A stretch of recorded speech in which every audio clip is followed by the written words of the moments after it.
Since you were mentioning about the share of the grant, for most of the government schemes, we observe that the fund sharing is in the ratio of 60-40 for the plain states and 90:10 for the Himalayan and northeastern states.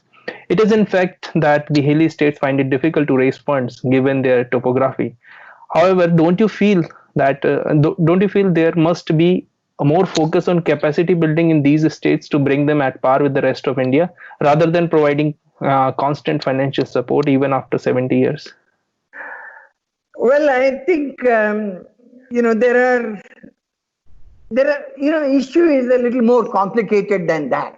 Yes. Until the time there was no partition in the country, that belonged to the mainstream. Yes. And once, you had the East Pakistan carved out, and the entire northeastern region got cut off. Yes. The only way to northeast is something like 25 kilometers, this thing called the chicken neck. Yes. Through Siliguri area.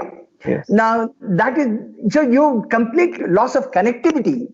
You'll be very surprised that northeastern states, in particularly Assam, had a per capita income higher than the national average. And now it is only about 60-70% of the national average.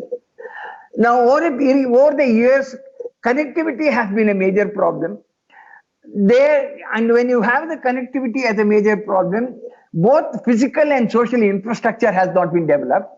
And then obviously these are all tribal areas, and there is a whole lot of insurgency that has come up in these areas. Yes. So issue is not very simply one of actually capacity building there.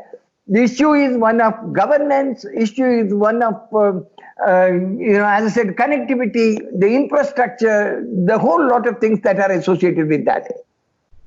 Now, in fact, when I was the director of NIPAP, there was, in fact, the Ministry of Northeastern Northeastern region requested us to do a vision document for the Northeastern region. And I actually led a team of scholars to do this study.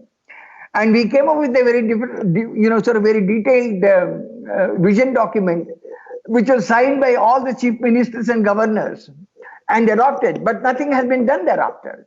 Yes. Whereas there is a lot of infrastructure thing that needs to be done. But at the same time, there are some bright spots. Today, if you look at it, Sikkim has the second highest per capita income in the country after Goa. After Goa, yes. After Goa. Now, the things are happening in some places. Not in all places, but things are happening. In fact, if you look at the revenue collections, the GST collections there are reasonably high. It's not as it was not as high as in the plains, but then it's certainly much better than what they used to collect. Yes. As we go further, I think once you start giving crutches, it will continue to be crutches. That is one of the reasons why. The 14th Finance Commission, when it made an assessment, we did not make an assessment saying that this is for general category states and this is for the special category states. The money from the center goes to the states for enabling the states to provide comparable levels of public services at comparable tax rates. Yes. If you are talking about the comparable levels of public services at comparable tax rates, you should offset their revenue disability. You should offset their cost disability. In other words, their tax base is low. Even if they levy the tax at the same rate, the per capita tax collection will be low. Mm-hmm. So you need to really offset this. No, that is the basic purpose of general purpose transfer. Yes. And so we made a similar assessment like others. We did not do this thing, but obviously this special categorization has been an act of the National Development Council and the Planning Commission, and that has continued. But then I think either you need to give them more money or you should spend more money in building a proper infrastructure. Yes. And you should help them, handhold them to ensure that, in fact, you see that the Nagaland, insurgency issue has continued forever. Yes. So you need to put these things down. There has to be a clarity. The basic function of the government is to enforce property rights. Seriously. Basic function of the government is to ensure to protect the life and property of the people and impose property rights. Now, if unless and until that is done, your investment will not take place. So Hmm. investment can take place unless you need to really do that. And once you do that, then you don't have to give.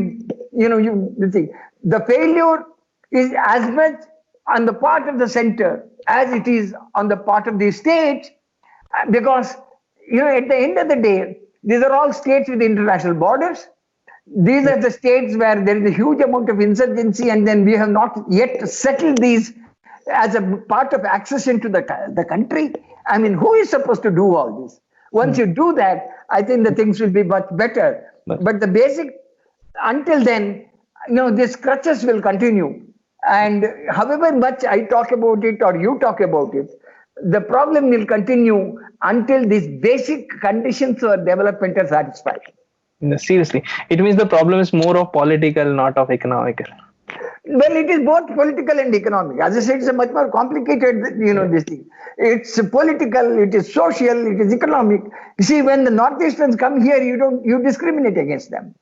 I mean, there's a whole lot of things that happen. Yeah, there are cases in the national capital. I mean, they need to feel that they belong to the country. Seriously, yes. I mean, the point is, if they don't feel that they don't belong to the country, and then you tell them that you don't belong to the country, the things don't work. Yes, indeed. So apart from tourism, what are the areas, if we make a checklist, what are the areas that Northeastern state can empower themselves to? There are two ways of developing a state. One is either you take capital, Yes. or you take the people out of people and take them to the capital. I mean, if you have seen, there are two things that have happened. There are a large number of these states have a tremendous potential for floriculture. They have, horticulture. Possibly some of the best kiwi fruits grown in the country come from Arunachal Pradesh. Yes. Okay, now, I mean, you want to get the kiwis from Australia, New Zealand, but then there are some of the best kiwi fruits come from there. Mm-hmm. And in fact, some of the states, because with the better connectivity, are actually exporting a large number of exotic varieties of flowers. So you have, I mean, for example, Sikkim has a completely natural way of cultivation. You don't have sort of organic way of cultivation that has gone up. So there are lots of things. In fact, some of these large cardamoms, the most expensive large cardamoms, most of it is grown in Sikkim. Yes. I mean, so there is a lot of potential there, but then they need connectivity.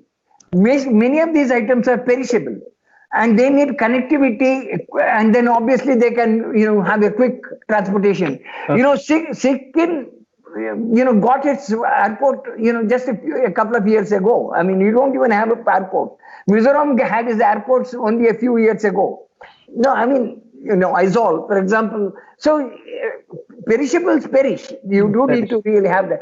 So in other words, there's a lot of investment that you need to do in infrastructure.